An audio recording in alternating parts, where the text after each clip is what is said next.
মানুষ অভ্যাসের দাস।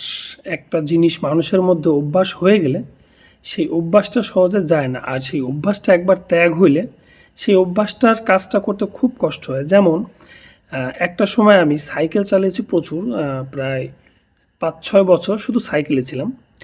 তো সেই সময় এমনও গেছে যে আমার বাড়ি থেকে ২০ কিলো ২৫ কিলো দূরে সাইকেল চালিয়ে গিয়েছি, আবার এসেছি। এভারেজে ৫০-৬০ কিলো সাইকেল চালিয়েছি, কোনো সমস্যা হয়নি। বা দিনে ৩-৪ বার প্রাইভেটের জন্য, স্কুলের জন্য দিনে ১০-১৫ কিলো গাড়ি অনায়াসে চালাইছি বাইসাইকেল।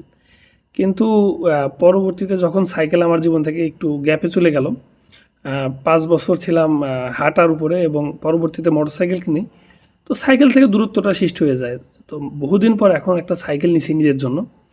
তো এই যে একটা অভ্যাস চলে গেছে সাইকেল চালানোর, তারপরে এখন সাইকেল চালাতে গেলেই এখন ২ কিলো বা ৩ কিলো সাইকেল চালালেই মনে হচ্ছে যেন পা খুলে চলে যাবে, এমন একটা অবস্থা। তখন মনে মনে ভাবি যে কি একটা সময় ছিল যে কত শত কিলোমিটার সাইকেল চালিয়েছি, কিছু মনেই হয়নি। ২ জন সাথে করে, একা তো আছি, সাথে পিছনে আরেকজন নিয়ে ২ জন সাথে করে সাইকেল চালিয়ে কত দূর গেছি। আর এখন একাই সাইকেল চালাতে গেলে মনে হয় যে কেটে যাচ্ছে পায়ে, এত পরিশ্রম হয় না।